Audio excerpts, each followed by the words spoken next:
নমস্কার বন্ধুরা, সকলকে স্বাগত জানিয়ে আজ শুরু করছি আজকে রান্নাবান্না। দেখুন বন্ধুরা, পলতা শাক দিয়ে কচু আলু পুঁই শাক দিয়ে ঘন্ট হবে আর মাছের ঝাল হবে। কড়াইতে সরিষার তেল গরম হয়ে গেল, পলতা শাক দিয়ে দিলাম, ভালো করে ভেজে নেব। পরিমাণ মতো লবণ দিলাম।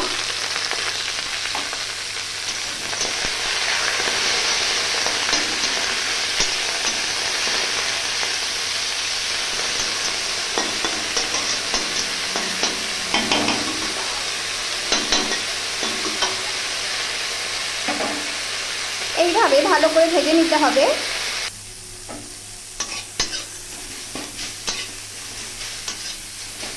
দেখুন বন্ধুরা, বেশ ভালো করে ভাজা ভাজা হয়ে গেছে।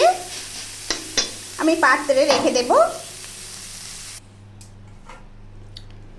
ফোড়নে দিলাম 5 ফোড়ন, শুকনো লঙ্কা, তেজপাতা। এরপর দিয়ে দিলাম কেটে রাখা কচু আলু, ভালো করে ভেজে নেব।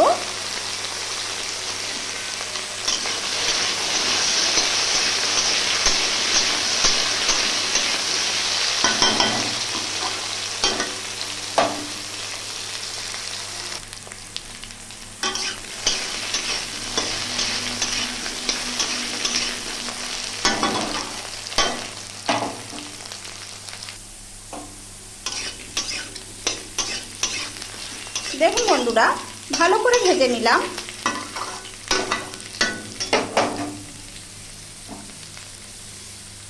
এরপর দিয়ে দেব পুঁই শাক।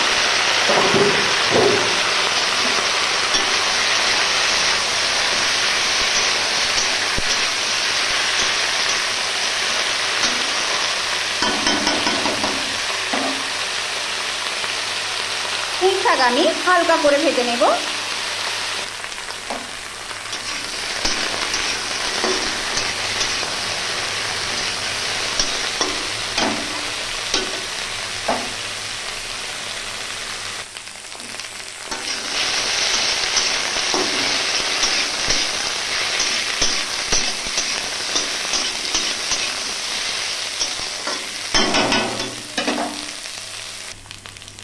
দেখুন বন্ধুরা, এরপর আমি মশলা দেব। মশলার মধ্যে আছে লঙ্কা গুঁড়ো, হলুদ গুঁড়ো, লবণ, জিরে, ধনে, আদা, গোটা সরিষা বাটা সমস্ত আমি দিয়ে দিলাম।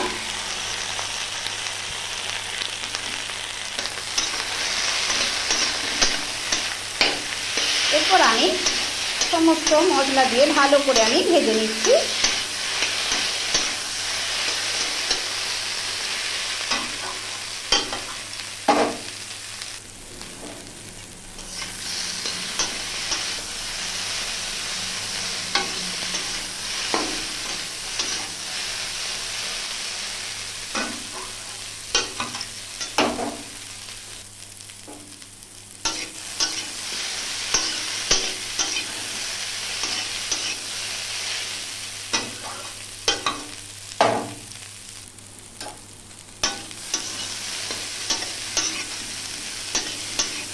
দেখুন বন্ধুরা, মশলা থেকে বেশ ভালো সেন্ট ছেড়েছে। এরপর আমি পরিমাণ মতো গরম জল দিয়ে দেব।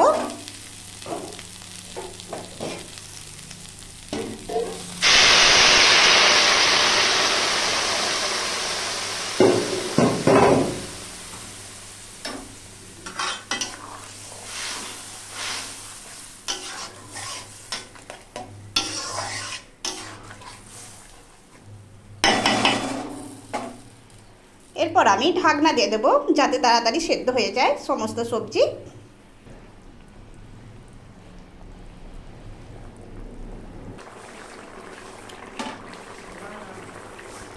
আমি অল্প পরিমাণে চিনি দিচ্ছি। চিনি দিলে কি হয়, শাকের তরকারির স্বাদ বেড়ে দ্বিগুণ হয়ে যায়।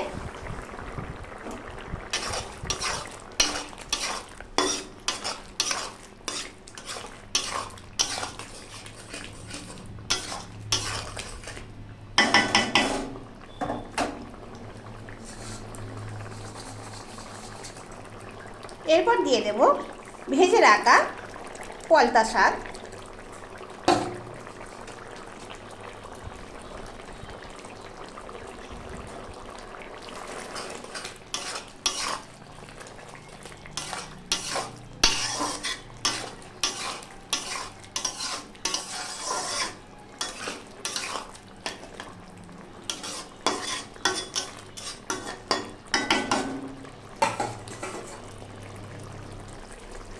দেখুন বন্ধুরা, পলতা পুঁই শাকের ঘন্ট হয়ে গেছে। আমি একটি পাত্রে রেখে দেব।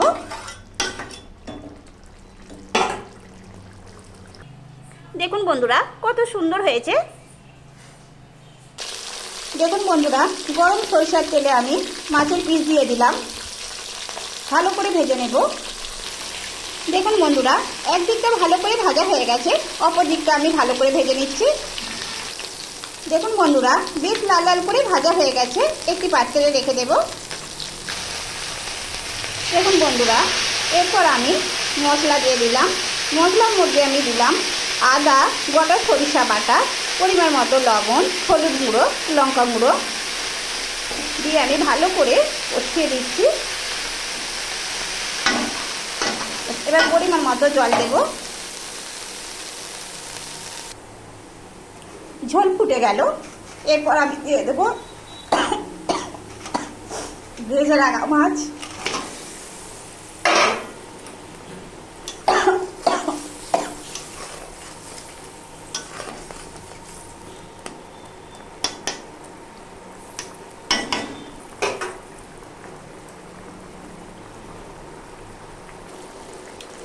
মাছের ঝাল হয়ে গেছে, একটি পাত্রে আমি রেখে দেব।